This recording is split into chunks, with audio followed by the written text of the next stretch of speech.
Hey guys, Brian's Man Cave. So this is a video that just kind of came up in my head. I was reading some comments on Facebook and Twitter, like I always do. I'm part of a lot of retro gaming groups and video game groups, and I have a lot of friends and YouTuber buddies who are constantly talking about video games and stuff like that. And one comment that always keeps coming up is, the crash never happened for me. I was always playing video games. And it was something that I always felt was the same with me. I grew up in the early 80s playing on the Intellivision. And, I had a Commodore 64.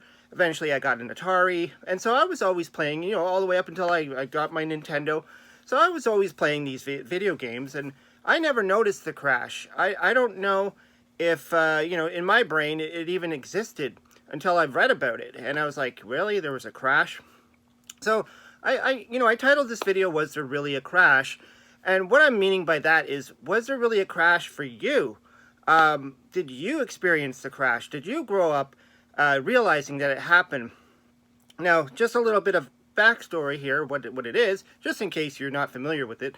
In 1983 was, documented as when the official North American video game crash happened. It didn't really happen anywhere else. It wasn't in Europe or Japan. It was mainly in North America. And what happened was there was too many video game consoles, too many bad games. I'll give you an example.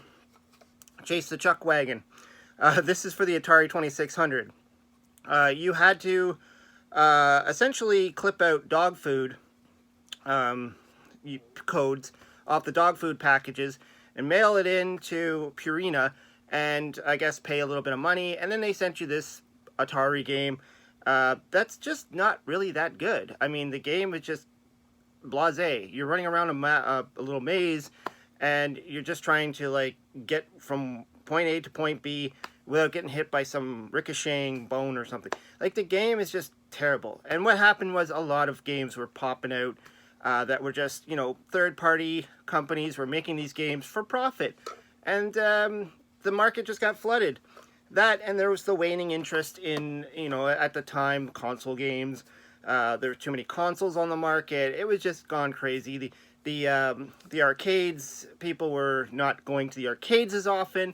There was a whole thing going on. Plus, there was the home computer, which people started to really take note to, which I'm going to get to.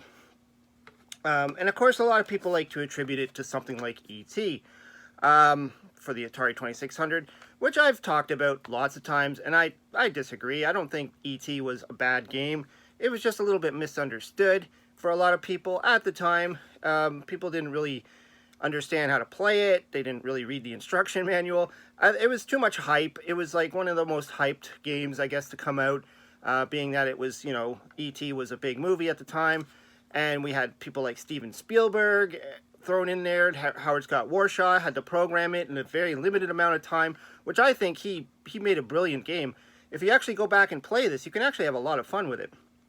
But, of course, there was the whole desert thing where they found all these buried E.T. cartridges, along with a lot of other Atari stuff. It wasn't just E.T. cartridges.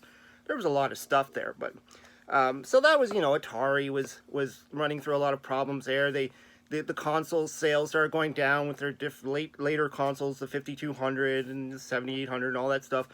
They started focusing primarily on the computers.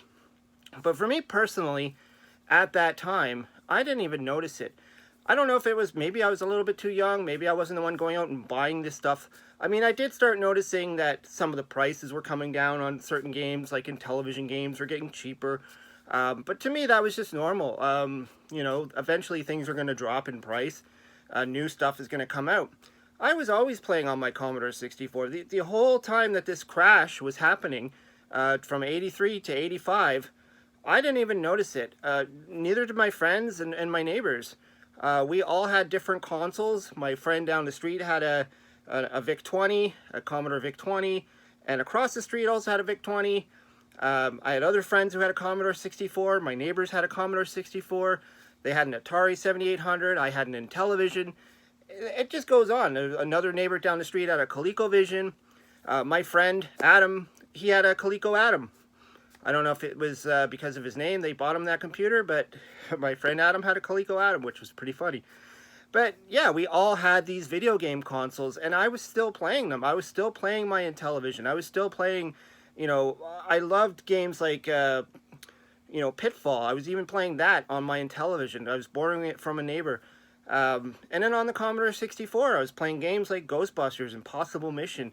I was having a lot of fun on the Commodore 64. Of course, it was a computer as well, so I was able to do a little bit of programming at the time. But in most cases, I was playing video games, and I loved them. And I saw all these video games that were coming out. You know, eventually, yeah, through 84, it didn't seem like a lot of new stuff was being introduced to the market. And if it was, it just got kind of drowned out. Or it just wasn't, you know, didn't get the attention until, of course, you know, Nintendo came along. And I remember I saw The Legend of Zelda on my friend's Nintendo, and I couldn't, like, he was so protective of this game. He almost didn't want to let me play it because, you know, it was so special to him. And then when I first saw, like, Super Mario Brothers, I mean, I was just, like, blown away by that game. And I wanted it so bad, but I still only had my Commodore 64, which didn't have it on that system. Obviously, at the day, they had a clone game of it, but I didn't have that. The closest I had was games like Keystone Capers on my Atari 2600, which is way different. I mean, it's a platform game, but it's not the same quality of game. And that was, you know, another thing, and I'm going to kind of go back to that. And, you know, people saw things in the arcade that they wanted to replicate on their systems at home. And, of course, we had games like Donkey Kong, which made a big impact in the arcades of its day, and then got all these ports. So then we got like games like Donkey Kong for the Intellivision, which I played on, which completely paled in comparison to what you would have saw in the arcade. And of course, you know, the Atari 2600 version came along probably around the same time. Still, it was missing levels. The detail was not there. It just wasn't good at all. And then, of course, we also had the ColecoVision one. This was the one that came packed with the ColecoVision. And it showed you that, hey, look, you can still have the great Donkey Kong experience, even though it was missing a level. I mean, that's fine. It had 3 levels instead of 2, or sorry, 4. But still, people were inspired by this to say, hey, you know, video games can still look good. But was that enough? Was it enough to keep the system, to keep everything going? Or was that it? And then people just kind of said enough is enough, and maybe people started to wander away. But I think a lot of people still just kept playing games right up into the Nintendo era, right up into the Sega, PlayStation, Xbox, you know the history. All these systems started coming out, and you know, to me, video games never stopped. So it was just something that I was thinking about, because I often see that in people's posts and stuff where they say things like, you know, it never happened to me. Of course, people in Europe, it didn't happen to them at all. Maybe because they had more computers over there than we had over here.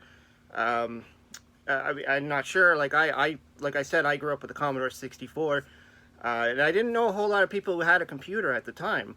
There wasn't a whole lot of them, so maybe that was the reason. There was the Atari computer. I didn't know anybody that had an Atari computer myself, but there were people that had them. I mean, the 400 came out, the 800, the XL, a lot of great games on there, almost near arcade perfect. So maybe that could be the reason, I don't know. But that's what I want to throw out there. Did the North American crash happen to you? Did you feel it? Did you notice it? Were you aware that it was happening? Or for you, you were just always playing video games and it just didn't happen? Anyways, let me know what you think. Throw some comments down below. Always like to hear what you have to say. Hope you subscribe, and we'll talk to you later.